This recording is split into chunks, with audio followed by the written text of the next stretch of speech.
So Scott Balthaser, Syntelic Vice President of Sales and all-around product expert on Syntelic, is going to field my questions. Scott's got 30 years of experience in transportation and logistics. He's worked for Rich Foods, Brookwood Farms, Fleming Companies, spent several years with the software vendor Manugistics, and he's been with Syntelic for the past 7 years. Welcome, Scott. Thank you. We've broken out today's 30-minute webinar on best practices in load planning, and to start out with the 4 major load planning challenges, and then as we talk, we'll talk about best practices, and we'll reserve some time at the end to focus on some more of those and your questions. So the first challenge is really an equipment challenge. So Scott, how do you meet that challenge in terms of matching a load to the available equipment and any handling requirements? Well, generally the route processing, the routing software that develops the delivery routes knows specifically what types of trailers are able to get into different delivery locations. So there may be a length restriction either in the parking lot or maybe on a road getting into the to the parking lot. So there could be a length restriction. A lot of times there are height restrictions, especially in the city environment where there may be low bridges and the like. So the route planning software develops the route and usually recommends what route to use, from a loading standpoint. The question is, and one of the main challenges is matching the available equipment in the yard with the equipment that's being needed on for the delivery. So depending on the business, might have a number of different trailers and different other equipment. Sure. A lot of the food service companies will have multiple, multi-length trailers, 32-foot trailers, straight trucks, 38s, 42s, 48s, 53s. So there's a variety of lengths. Most of our customers don't use flatbeds, but a lot of them use regular, tractor-trailer combinations, and many of them are straight truck applications. Okay. So this next slide focuses on side doors, which is particularly common in food industry. How does this kind of door configuration play into a load plan? Sure. We have a lot of customers that have very complicated delivery requirements. The company that Eric represents, Keystone Foods, delivers a lot of chain restaurant deliveries to restaurants, and they actually have multiple side doors, both on the left and the right, which not all companies do that. Many times the side doors will be on one side, but Keystone has side doors on both, so they may deliver frozen out the right side freezer door and take the dry in the cooler, or maybe take the cooler out the left side cooler door and the dry off the tail. So very complicated, and it's extremely important to make sure that as they're making those deliveries, that the stop that they're hoping to find inside the door is inside the door. So you don't want to open the side door and find stop 7 there when you're actually delivering stop 1. Compounding the problem with lift gates on the side doors and the tail doors, it's even more important that the deliveries that have requirements for a lift gate, that you have a lift gate trailer in place. Mm-hmm. And here we see a picture of the multi-compartment type trailer. Sure. Food service, very common to have, and grocery for that matter. We have some grocery folks on the line. Not uncommon to have frozen food in the nose of the trailer, a separate compartment for cooler in the middle and dry product on the tail. Some mix dry and cooler on the back because it's a little easier to have that product set to 30 degrees and not freeze not freeze anything, but still keep the cooler cool enough. Oftentimes we have customers that have center divide trailers that have a partition down the middle instead of front side to side. They're partitioned straight up the middle, so you have frozen food on the right, dry cooler on the left, or the like. Mm-hmm. Also, it's during the business, the picking selection process. There's also different capacities, and we have a lot of our customers have a certain capacity of a pallet in the frozen section that's different than the dry and the cooler. Frozen tends to be a little bit more standardized box. It's fairly common size. Is not, if you can imagine a case of paper cups. I mean, it's gigantic. So, they may have a different cubic capacity from a pallet building standpoint in the dry than they do in the freezer section. So, the ability to limit the pallet selection accordingly is important. And so with software, or our software in particular, you can set up all these standards in advance so that you don't have to calculate it on any particular load because it's already built in. All right, let's move on to the next challenge, the order challenge. One of them is adapting to the order volume. Talk to us a little bit about that. How do you manage daily demand fluctuations? Yeah, there are other products that take just standard routes, and they assume that every week route 1 on Monday is going to have 6 pallets of freezer product and 7 pallets of dry and 8 pallets of cooler. And that's fine as long as those volumes are very consistent. We find that a lot of times seasonality pushes volume one way or the other. So maybe, in the summer you have a high ice cream distribution percentage of your frozen, and as compared to the winter, which it's a very low percentage. So, as those volumes increase and just general trailer size or trailer order size increases, we match the order volume and the selection pallets with the amount of space on the trailer. So if it's a very large load, we tend to have the pallets be slightly larger within, an allowable tolerance. If it's a very small route, then maybe you want to have shorter pallets that are kind of spread out a little bit more, so you don't have, very tall pallets that have the tendency to fall over. There's a push-pull there where you don't want to make too many selection passes and increase your warehouse labor. But, there's also the thought that if it's, a 6-foot pallet, it's going to ride better than a 9-foot pallet that tend to fall over. So that fluctuation is really what sets us apart.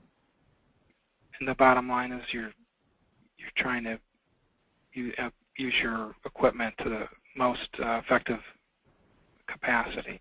Sure. So that 48-foot trailer, you've got to make sure that if that trailer if the route doesn't fit on the 48-foot trailer, you're going to want to know that sooner rather than later. So, as if with the Centelic solution, you can run the diagram at 5 o'clock in the afternoon, know that the trailer is going to fit on the equipment that you've got it assigned to, and not find that out at 2 o'clock the next morning when the guy says, I've got 2 extra pallets here that I can't squeeze in. Mm-hmm.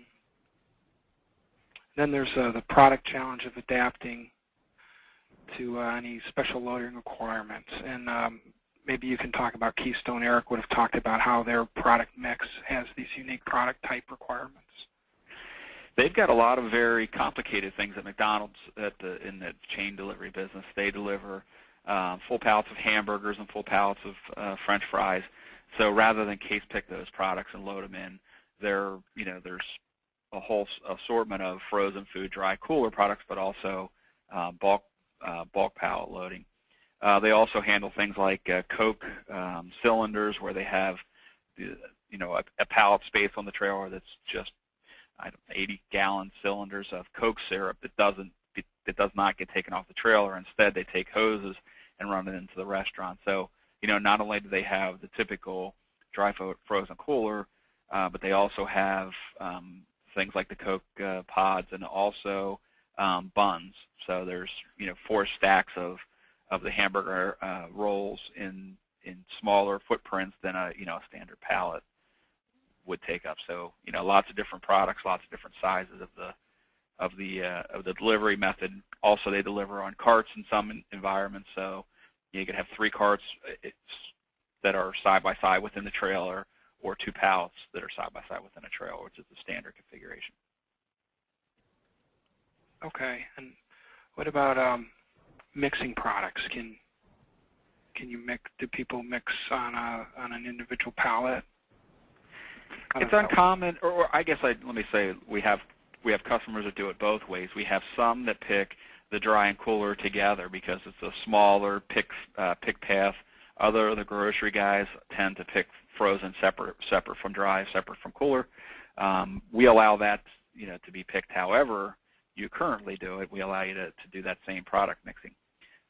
We also have the ability to take, if there's an odd number of pallets, let's say in the freezer section, if you have 5 pallets, and you put up a bulkhead across the trailer, rather than have an empty trailer position, especially if the dry and the cooler on the tail is very heavy, you may want to put something that's not going to freeze in that area. So in Eric's example at Keystone, we'll search through the route for cups and plates, the foam trays that they deliver, that you buy the product at the restaurant.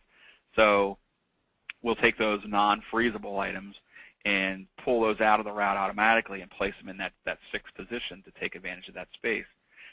If you don't need that space, we have the logic that says, hey, don't put something in front of the side door so the driver has room to get in there and walk around. But all the different product mixing restrictions we model ahead of time.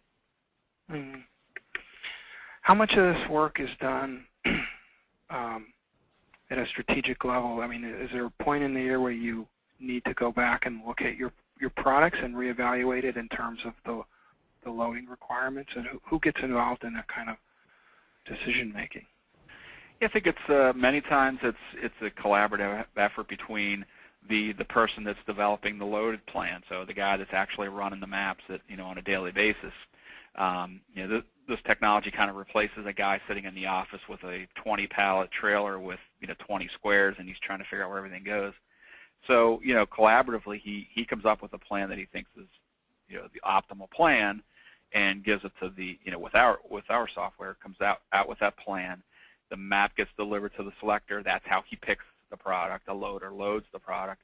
So at any time in there's a communication bridge rather than a communication gap that says, hey, I wouldn't do it this way, and so the selector says he would do it differently, or he tells a loader to change something around. Then you can adjust the map, because the map then is given out to the driver. So when the driver makes the deliveries, he knows where all that product is.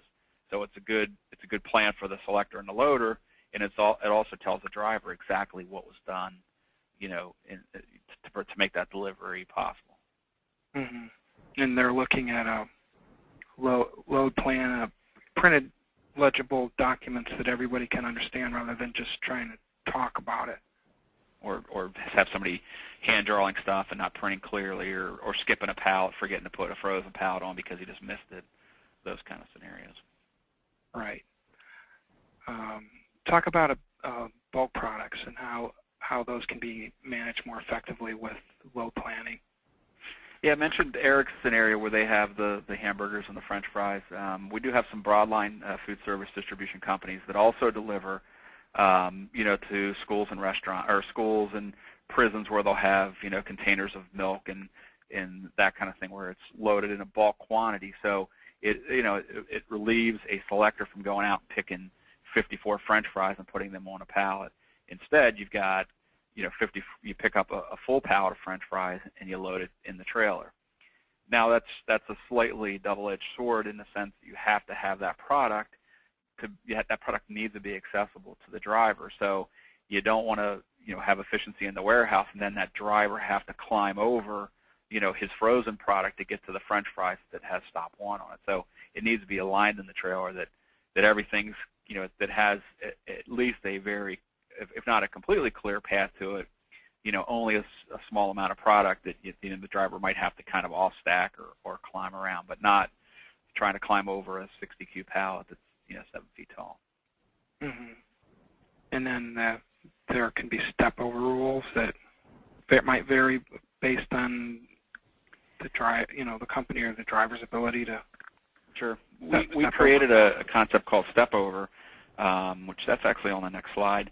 That's designed to dictate at the customer level what's an acceptable amount of product for the driver to have to work around.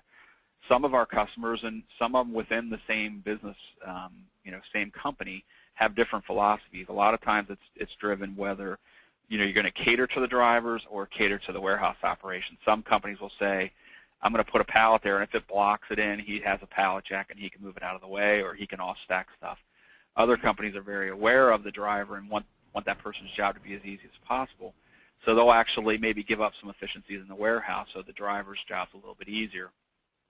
So the step over, the the concept of step over means how many cases or what amount of cubic product can block the pallet in front of it. So, if it's 30 cubic feet, you might only have a shin-high pallet that's sitting on that pallet that he has to kind of stack a couple of the cases to the side and walk through. Others just say it could be 100 cube blocking in that stop that he needs because the guy has a manual pallet jack on the delivery.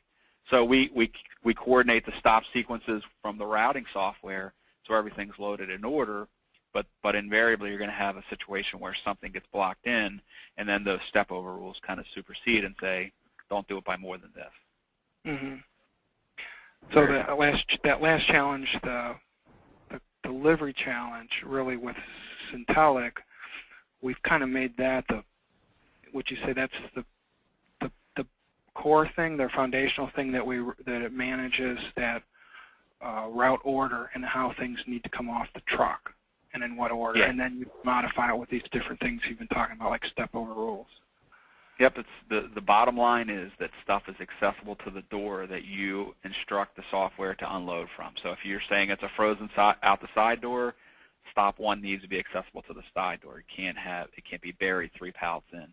So wherever you're being delivered from, that's the delivery door we're aware of, and we make sure that path is as clear as possible. And the only thing that would supersede that would be the step over. Mm-hmm.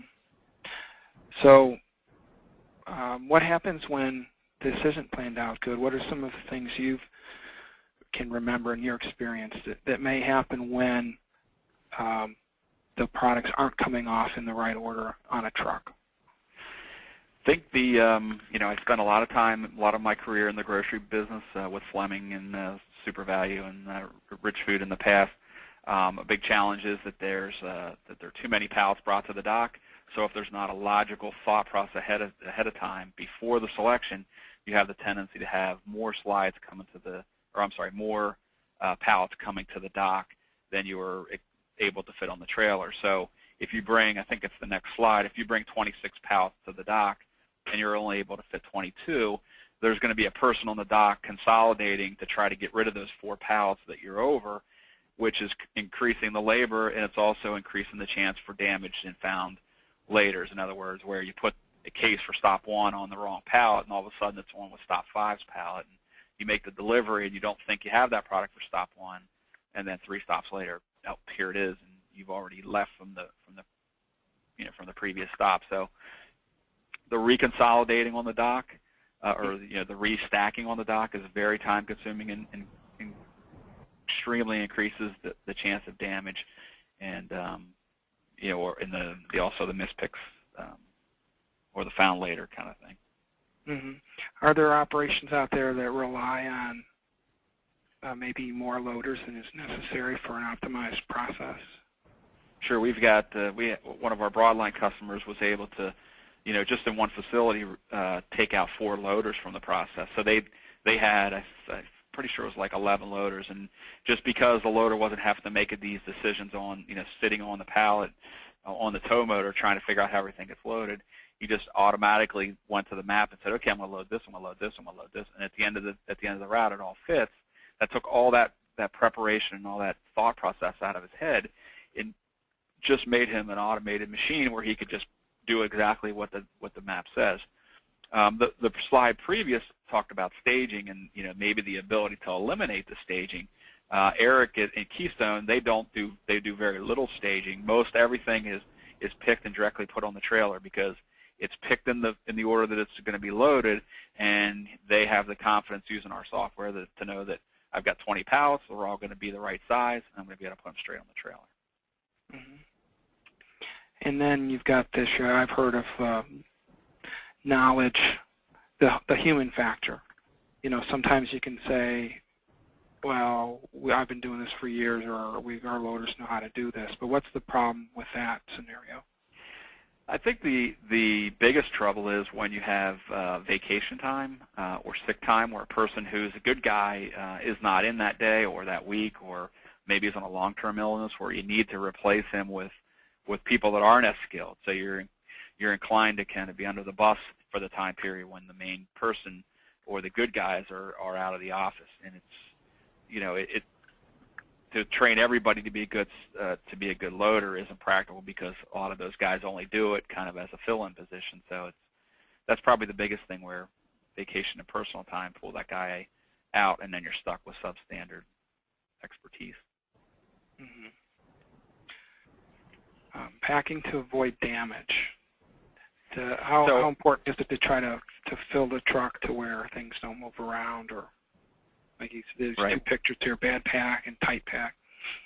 We've got the ability to since we're putting each case on the pallet and then the pallet in the trailer, we know what things ride together better. We know what items are slotted in the order that they're slotted. So you're more inclined to have the left side in your operation as compared to the right, because you're not stacking, the selector isn't stacking it and then having somebody restack it on the dock, which tends to drastically increase the chance of a bad loading job where you have a nice pallet and then all of a sudden you start stacking stuff on top of it and it just gets messy. Mm-hmm. And here's a screenshot of what a load plan looks like in our software at any rate. We have the left-hand portion of the screen, about the left half of the screen, is actually each one of the pallet positions. So the first square in the left is the nose position, and then the right-hand position. So we come up with an automated load map, and you can view it online. You can drag and drop pallets back and forth. The goal is to have it be as close as to what you would do. But if you need to move stuff around, we can drag and drop and make it very intuitive for the person doing the maps to be able to customize it. Maybe a particular driver likes it a certain way, different from everybody else, and you have the ability to customize the maps. Mm-hmm. We didn't talk about axle weights, but that's another factor that weighs into load planning. And what sure, are the hidden costs to being overweight? Yeah, we just recently started working with a manufacturing company that has one stop for the most part, all dry products. So it seemed like a very simple problem until they introduced the axle balancing. So you can have 12,000 on the steering axles and 34,000 pounds loaded on the drive axles and 34,000 pounds loaded on the rear axles. So we actually, as we're developing the diagram, show where those hot spots are to show that both axles are fine. The drive axles and the rear tandems are well within that guideline, or through a green, red, yellow shading approach, show you where you're starting to run into problems. Like this guy is the middle axle, the drive axle is at 33,900 pounds, or it's at 36,000. So we identify those axle issues and allow you to adjust before you make that load. Before you go to the expense of loading it, taking it out to scale, only to find out it's not going to fit. Then you bring it back in and you shuffle pallets around and guess, and maybe it's an iterative process where you don't get it right the second time. You need to do it a second and third time. Mm-hmm. We've got a couple more minutes, and we had a question or two come in, and if you have questions out there, just type them into the question box or the chat box. One of them was concerning technology. And question is, which should come first? Should you define your improved process for load planning and then look at a technology solution, or should you get the technology and that drives what you do?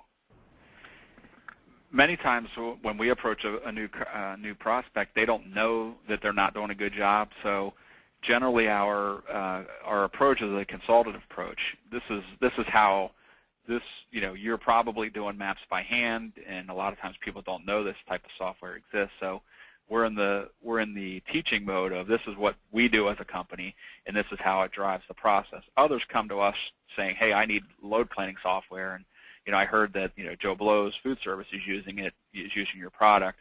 So it's probably a little bit of both. I think the industry experts are out there looking for innovative stuff, and they're coming to us. Some of the other people are more reactive, and we're being, having to kind of teach them what they maybe don't understand or haven't really thought of in the past. Mm-hmm. How does implementing load planning in the warehouse impact other areas of operations like the transportation side or customer service? A lot of our customers, at one company in particular, a very large broadline company, was afraid that the drivers may have you know, a little bit of a downside on the driver's side. But now they have a paper map that tells them where everything's at.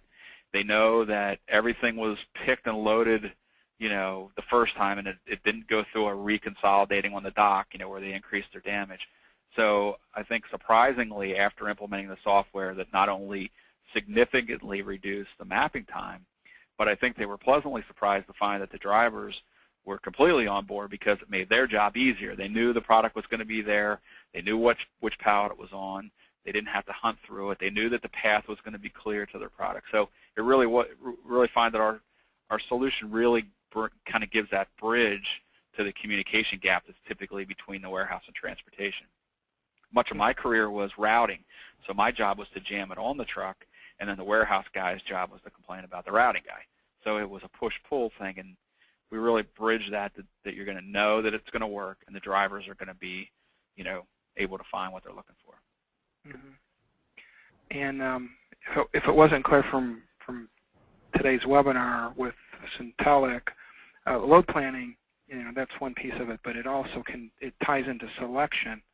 And when you also optimize selection and load planning at the same time, you know, what happens, to go back to that consolidation on the dock, what can happen ideally when you've got both the selection optimized with the load plan? I think that's the Eric, the Keystone scenario where, and a lot of our customers, but Eric would have spoken to it directly, they're able to pick knowing they have a double pallet jack. They might have, you know, position 1 and position 3, you know, the first left position and the second row back left position on that pallet jack. So they pick the product knowing, and a lot of times it's for different stops. They'll just pick it, put these, you know, number of products on the back pallet, other products on the pallet by the battery, and they're able to just take it right in and drop it in the floor positions without having to, you know, split the pallets and put one on the left, one on the right. They're able to systematically decide how they would want to load, and then they're able to execute that and drastically almost eliminate the need for staging and then a separate loading process. Great. Well, that's our 30 minutes. We do appreciate you all for attending. Thanks to Scott. Again, apologize that Eric at the last minute dropped out, but he was very eager to be here today. We are going to have more webinars throughout next year, so stay tuned on Syntelic.com for our schedule of upcoming webinars. Thanks to all. Thank you. And closing it out. Bye-bye.